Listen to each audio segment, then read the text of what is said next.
नमस्कार विद्यार्थियों।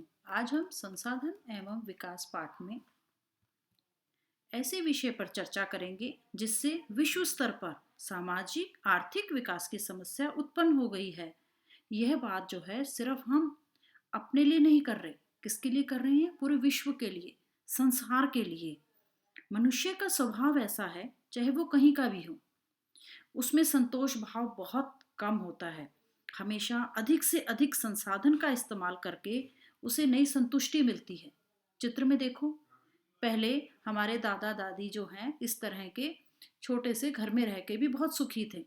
अब हमारे पास ऊंचे ऊंचे बहुमंजिला इमारतें हैं, लेकिन फिर भी हमें उतनी संतुष्टि प्राप्त नहीं हो रही है। और इसके लिए व्यक्ति क्या करता है? और अपने तकनीकी ज्ञान से नई नई वस्तुओं का निर्माण करता है, और जिसके कारण और अच्छा लगेगा हमें, और हम उच्च कोटि का सामान इस्तेमाल करें। दूसरों से हम तुलना करने लग जाते हैं। यानी मनुष्य की चाहत इतनी बढ़ गई है कि उसके कारण वो क्या करता है? ज़्यादा से ज़्यादा संसाधनों का इस्तेमाल करता है कि नई तकनीक अपनाएंगे, नई तरह की चीज़ करेंगे, और उसको बनाने में ज़्यादा कच्चे माल का इस्तेमाल होगा। और जब ज़्यादा कच्चे माल का इस्तेमाल किया जाता है तो दो पर होते हैं कारण। एक, पर्यावरण को बहुत नुकसान पहुंचता है, प्रदूषण बहुत हो जाता है, और दूसरा, संसाधन में कमी हो जाती है। और ये बात हम सिर्फ अपने देश की बात नहीं कर रहे, विश्व की बात कर रहे हैं। पृथ्वी बेचारी कुछ नहीं कह पाती। चित्र में देखो, जनसंख्या लगातार बढ़ती चली जा रही है, और उसलिए उनकी आवश्यकता की पूर्ति के लिए ज़्यादा से ज़्यादा संसाधनों का इस्तेमाल किया जा रहा है। इस कारण से पूरे विश्व में कई संकट उत्पन्न हो गए हैं, जैसे भूमंडलीय तापन यानी ग्लोबल वार्मिंग। यानी तापमान इतना ज़्यादा बढ़ता जा रहा है कि हमें मुश्किल हो रही है, व्यक्ति को मुश्किल हो रही है जीवन बिताना। ओजोन परत, उसके अंदर छेद होने शुरू हो गए हैं, जिसके कारण पृथ्वी पर बीमारियां बढ़ रही हैं। प्रदूषण, चाहे वो वायु प्रदूषण हो, जल प्रदूषण हो, और भूमि पर भी उसका प्रभाव पड़ता है, जिसके कारण भूमि का उपजाऊपन कम हो जाता है, भूमि निम्नीकरण हो जाती है। और साथ में एक समस्या और भी है।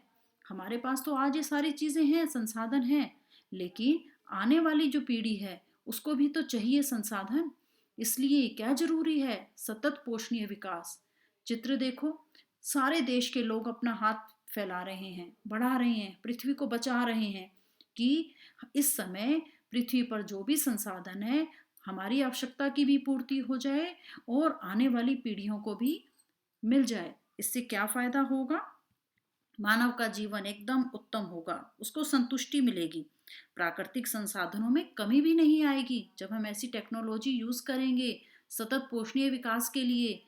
और साथ में पृथ्वी पर अलग अलग महाद्वीप, अलग अलग तरह के पेड़ पौधे, पशु पक्षी, मनुष्य का स्वभाव, इस सब विविधता को बनाए रख सकते हैं। कब? जब प्रत्येक देश ये ठान ले कि उसे सतत पोषणीय विकास करना ही है। इसके लिए क्या प्रयास किया गया? 1992 में एक पृथ्वी सम्मेलन किया गया, और इसमें लगभग 100 देशों ने भाग लिया। है ना बहुत बड़ी भाग बात? यानी इतने सारे देश दुखी थे इन सब चीजों से निपटने के लिए। और ये सम्मेलन किया गया ब्राजील में, और शहर का नाम रियो डी जेनरे।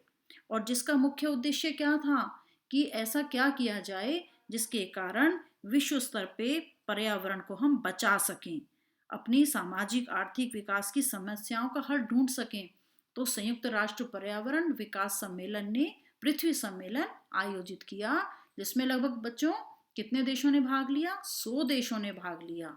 और सबका मुख्य उद्देश्य एक ही था, अपने देश को, अपनी पृथ्वी को कैसे बचा के रखें। तुमने ये भी देखा है, एक व्यक्ति को अगर अपने देश में नौकरी नहीं मिल रही तो वह दूसरे देश में भी जाता है। यानी एक समस्या सिर्फ एक व्यक्ति की पर्सनल नहीं है, ऐसी समस्याएं सबके साथ हैं, चाहे वो प्रदूषण की हो, चाहे वो पर्यावरण की हो।